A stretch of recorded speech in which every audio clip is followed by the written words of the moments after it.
நேத்திக்கு ஏகேவோட மங்காத்தா படம் re-release ஆயிருந்துச்சுங்க. So AK fans வந்து பார்த்தீங்கன்னா, பயங்கரமான ரெஸ்பான்ஸ் அப்படிங்கிறத குடுத்திருந்தாங்க. ஸோ நேத்திக்கு நெறைய பக்கம் பார்த்தீங்கன்னா, மங்காத்தா படம் ஹவுஸ்ஃபுல் ஷோஸ்லாம் போயிட்டு இருந்தது. அண்ட் டைரக்டர் வெங்கட் பிரபுவுமே பார்த்தீங்கன்னா, இந்த மங்காத்தா படத்த ரீ-ரிலீஸ்க்காக தியேட்டருக்குலாம் போயிருந்தாரு. அண்ட் அங்க ஃபேன்ஸ் வந்து பார்த்தீங்கன்னா, மங்காத்தா பார்ட் 2 வருமா அப்படிங்கிற மாரி கேட்டிருந்தாங்க. அண்ட் அதுக்கு என்ன சொல்லியிருக்காரு அப்படின்னு பார்த்தீங்கன்னா, அத வந்து தல தான் சொல்லணும். பார்ட் 1 தல தான் சொன்னாரு. பார்ட் 2 அவரு தான் சொல்லணும். தல ஓகே சொன்னா ஓகே அப்படிங்கிற மாரி சொல்லியிருக்காருங்க.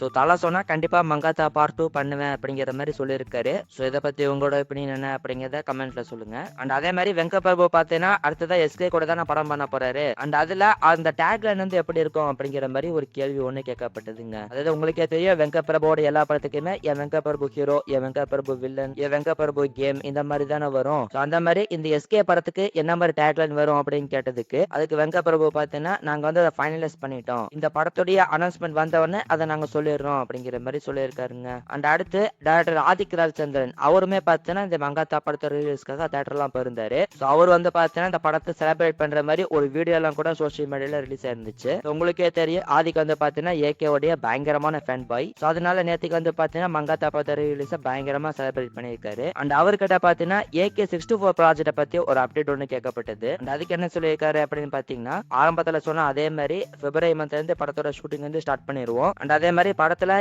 ஏகப்பட்ட சர்ப்ரைசஸ் அப்படிங்கிறது இருக்கு. படத்தோட அனௌன்ஸ்மெண்ட் வந்த உடனே ஒன் பை ஒன்னா அதை ரிலீஸ் பண்ணுவோம் அப்படிங்கிற மாதிரி சொல்லியிருக்காருங்க. அண்ட் அதே மாதிரி குட் பேட் ஆக்ல இருந்து பார்த்தீங்கன்னா ஃபேன்ஸ்க்கான படமா இருந்தது. இந்த AK 64 வந்து எல்லாருக்குமான படமா இருக்கும். மெயினா ஃபேமிலி அண்ட் கிட்ஸ் இவங்களா பார்க்கக்கூடிய படமா இருக்கும் அப்படிங்கிற மாதிரி சொல்லியிருக்காரு. ஸோ இந்த படம் வந்து ஒரு கம்ப்ளீட் என்டர்டைனரா இருக்கும் அப்படிங்கிற மாதிரி ஆதிக்கு வந்து பார்த்தீங்கன்னா சொல்லியிருக்காருங்க.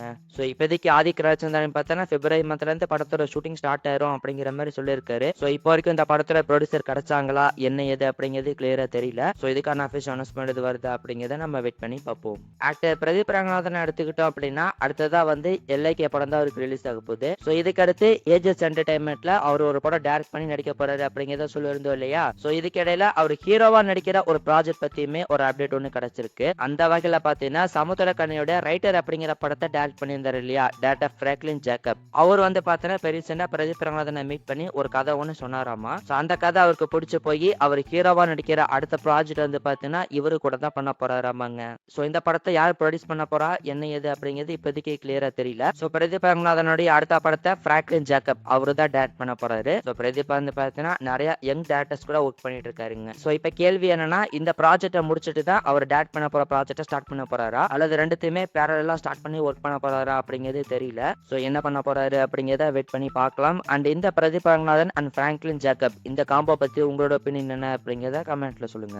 ஆக்டர் சூர்யாவுடைய கருப்பு படத்தை எடுத்துக்கிட்டோம் அப்படின்னா இந்த படம் ஏப்ரல் மந்த் ரிலீஸ் ஆக போகுது அப்படிங்கிறத ஏற்கனவே சொல்லியிருந்தோம் இல்லையா. ஸோ ஏப்ரல் மந்த்னா எப்ப ஏப்ரல் 10 தான் ரிலீஸ் ஆகணும். ஏன்னா அப்பதானே தமிழ் நியூ இயர் வருது. ஸோ இது போக நம்ம ஏற்கனவே சொல்லியிருந்தோம் காரா படம் சம்மருக்கு தான் ரிலீஸ் ஆக போகுது. அதுவுமே ஏப்ரல் தான் டார்கெட் பண்றாங்க அப்படிங்கிறத சொல்லியிருந்தோம் இல்லையா. ஸோ இப்ப கருப்பு அப்புறம் கரை இந்த ரெண்டு படமே பார்த்தீங்கன்னா ஏப்ரல் 10ஆம் தேதி தான் ரிலீஸ் ஆக போகுது. ஆமாங்க எஸ் கருப்பு வெர்சஸ் கரை தான் இந்த ஏப்ரல் 10 வந்து இருக்க போகுது. கே வெர்சஸ் கே இந்த கேஷ் வந்து பார்த்தீங்கன்னா நம்ம பார்க்க போறோம். அண்ட் இதுக்கான அனௌன்ஸ்மெண்ட்மே பார்த்தீங்கன்னா சீக்கிரமா எதிர்பார்க்கலாம் அப்படிங்கிற மாதிரி சொல்றாங்க. ஸோ இந்த கிளாஷை பத்தி நீங்க என்ன நினைக்கிறீங்க அப்படிங்கறத இந்த வீடியோடைய கமெண்ட் செக்ஷன்ல சொல்லுங்க. அண்ட் அடுத்து தனுஷுடைய D55 ப்ராஜெக்ட் எடுத்துக்கிட்டோம் அப்படின்னா இந்த ப்ராஜெக்ட பத்தி நம்ம ஏற்கனவே சொல்லியிருந்தோம். கோபுரம் ஃபிலிம்ஸ் வந்து இந்த ப்ராஜெக்ட்ல இருந்து விலகிட்டாங்க. அதுக்கு பதிலா வேற ஒரு கம்பெனி இந்த படத்தை ப்ரொடியூஸ் பண்றதுக்கான வாய்ப்பு இருக்கு அப்படிங்கறத சொல்லியிருந்தோம் இல்லையா. ஸோ இப்போ ரீசெண்டா வந்து பாத்தீங்கன்னா அதையுமே அபிஷியலா கன்ஃபார்ம் பண்ணிட்டாங்க. ஆர்டெக் ஸ்டுடியோஸ் அப்படிங்கிற ஒரு கம்பெனி வந்து பாத்தீங்கன்னா அசோசியேட் பண்ணியிருக்காங்க.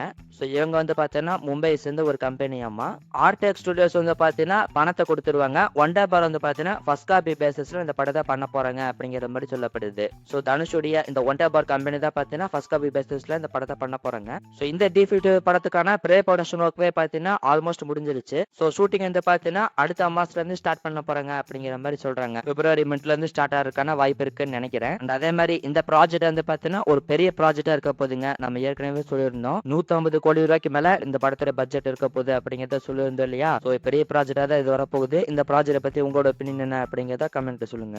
ஆக்டர் மணிகண்டன் எடுத்துக்கிட்டோம் அப்படின்னா லாஸ்டா அவருக்கு குடும்பஸ்தன் படம் ரிலீஸ் ஆயிருந்துச்சு. ஸோ அந்த படம் ஒரு பிளாக் பஸ்டர் ஹிட்டுமே இருந்தது. ஸோ அதுக்கப்புறம் அவர் என்ன ப்ராஜெக்ட் பண்றாரு என்ன ஏதுங்கிற அப்டேட்டே இல்லாம இருந்தது இல்லையா. ஸோ அதை பத்தி வந்திருக்கிற அப்டேட் என்ன அப்படின்னு பாத்தீங்கன்னா டைரக்டர் பா ரஞ்சித் அவருடைய ப்ரொடக்ஷன்ல ஒரு படம் வந்து பண்ணிட்டு இருக்காராமா. ஒரு நியூ டைரக்டர் தான் அந்த படத்தை டைரக்ட் பண்ணிட்டு இருக்காரு. ஸோ அந்த ப்ராஜெக்ட்கான ஒரு டென்டேட்டிவ் டைட்டில் பாத்தீங்கன்னா மக்கள் காவலன் அப்படின்னு சொல்லிட்டு வச்சிருக்காங்க. ஸோ இது வந்து கன்ஃபார்ம் டைட்டில் கிடையாது. இப்போதைக்கு டென்டேட்டிவ் டைட்டிலா வச்சிருக்காங்க.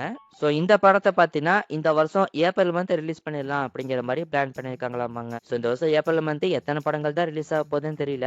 ஸோ இதுக்கான அனௌன்ஸ்மென்ட்டுமே பார்த்தீங்கன்னா, சீக்கிரமா எதிர்பார்க்கலாம் அப்படிங்கிற மாரி சொல்லப்படுது. ஸோ வெயிட் பண்ணி பார்க்கலாம். அண்ட் அடுத்த ப்ராஜெக்ட் வந்து பார்த்தீங்கன்னா, நம்ம ஏற்கனவே சொல்லியிருந்த மாரி தான். மணிகண்டன் வந்து தேசிங் பெரியசாமி அவரோட இயக்கத்துல ஒரு படம் பண்ண போறாரு. ஸோ தேசிங் பெரியசாமி பார்த்தீங்கன்னா, இந்த ST-51 ப்ராஜெக்ட்காக வெயிட் பண்ணியே ஒரு வழி ஆயிட்டாருங்க. ஏன்னா அந்த ப்ராஜெக்ட் வந்து பார்த்தீங்கன்னா, ஒரு பெரிய ப்ராஜெக்ட் இல்லையா? அது சீக்கிரமாலாம் டேக் ஆஃப் ஆகாது. ஸோ அதுக்குள்ள ஒரு சின்ன ப்ராஜெக்ட் பண்ணிடலாம் அப்படிங்கிற மாரி தேசிங் பெரியசாமி பிளான் பண்ணி இப்ப மணிகண்டன் கிட்ட வந்திருக்காரு. ஸோ இந்த ப்ராஜெக்ட்கான ஷூட்டிங் வந்து பார்த்தீங்கன்னா, இந்த வருஷம் ஜூலை மந்த்ல இருந்து ஸ்டார்ட் ஆக போகுது அப்படிங்கிற மாரி ஒரு நியூஸ் ஒண்ணு கிடைச்சிருக்குங்க. அண்ட் இந்த படத்துக்கு பார்த்தீங்கன்னா, டாப் ஓம் பிரகாஷ் தான் பண்ண போறாரு அப்படிங்கிற மாரி சொல்லப்படுது. அண்ட் இந்த ப்ராஜெக்ட்கான அனௌன்ஸ்மென்ட்டுமே சீக்கிரமா எதிர்பார்க்கலாம் அப்படிங்கிற மாரி சொல்லப்படுது. வெயிட் பண்ணி பார்க்கலாம்.